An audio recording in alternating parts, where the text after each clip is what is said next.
In today's world, we are under constant assault. Every beep, every buzz is a battle for our attention. We have become professional input junkies, desperately filling every waking moment with stimulation. But eventually, we all hit that quiet pocket of time, the waiting room, the empty platform, the silent commute. In these moments, we don't feel calm. We feel the itchy, uncomfortable panic of having absolutely nothing to do. So, what do? We reflexively reach out, allowing the digital world to rescue us from the terrifying prospect of our own thoughts. We scroll mindlessly until our brains are fried, yet we feel strangely empty inside. It's an exhausting loop. We have been conditioned to believe that doing nothing is a waste, that stillness is laziness. But when we try to stop the noise, we often just find chaos inside our minds, and the mental static can feel unbearable. So we flee back to the familiar distraction because we fear being alone with ourselves. But this fear of being bored is costing you more than you know. Are you ready to see what you're actually missing? So what actually is boredom, and why does it feel so uncomfortable for us? Psychologically, boredom is just a signaling mechanism. It's your brain telling you its current environment lacks stimulation. Think of it as a biological search function, prompting you to seek out meaning or engagement. But in the modern world, we've hijacked this mechanism. We confuse the search for meaning with a need for immediate dopamine. We all do it. You reach for the phone during that 2-minute bathroom break just to avoid being alone with your mind, or you doom scroll during breakfast, overloading your senses before your day even begins. We are terrified of the gap.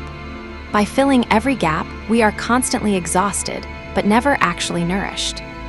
We've become trapped in a loop, addicted to the inputs, but detached from the outputs that matter. True creativity requires a void. It requires that uncomfortable silence that we fight so hard to avoid. But to access that power, we must first learn the hardest skill of all, just sitting still. We try to sit still, we really do.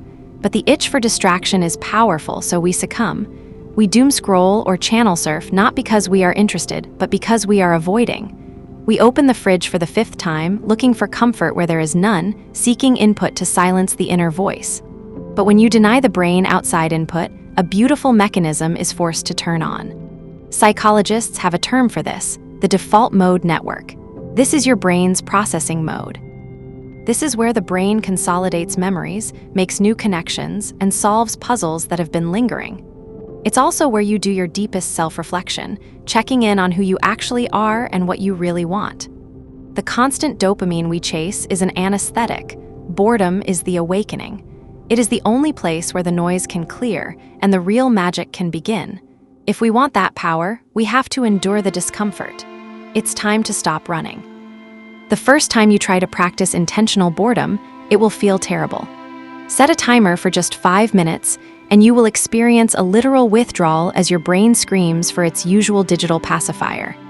The mental static will get louder, and all your anxieties, unread emails, and awkward memories will rush in. But if you can just breathe and observe those thoughts instead of fighting them, something incredible happens. The fog begins to lift.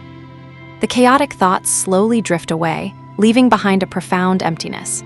And in that empty space, a tiny spark can finally survive without being smothered by noise.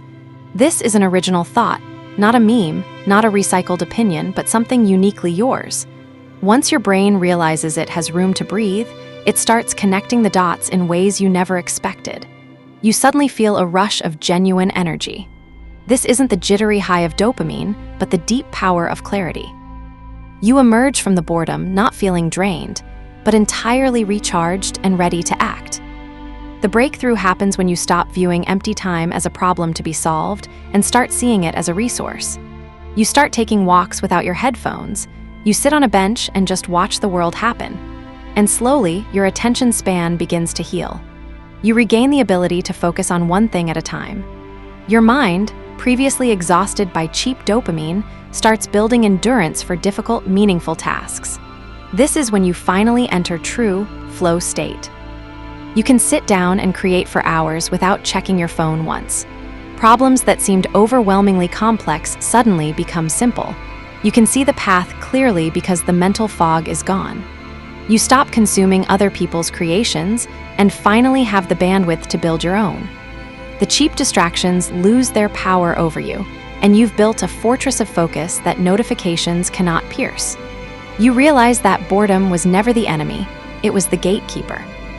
By learning to sit with it, you've unlocked access to the deepest, most capable version of yourself. The solution isn't to throw your phone away forever. It's simply about building intentional boundaries. Start incredibly small. Give yourself just 10 minutes a day of absolute, intentional nothingness. Let the discomfort wash over you. Don't fight the urge to check your screen, just observe it. Because on the other side of that temporary panic is a profound, life-changing sense of peace. This is the exact space where your best ideas are hiding. This is where your buried ambition lives. When you stop letting algorithms dictate your thoughts, you finally regain control of your own potential. You stop being just a passive consumer and you step up to become the creator of your own reality. So, I have a challenge for you today. When this video ends, don't instantly click on another one. Don't open a new tab. Put the screen down. Let yourself be bored for 5 minutes. You might just meet the real you, the one that is constantly screaming from inside and begging you to just be bored.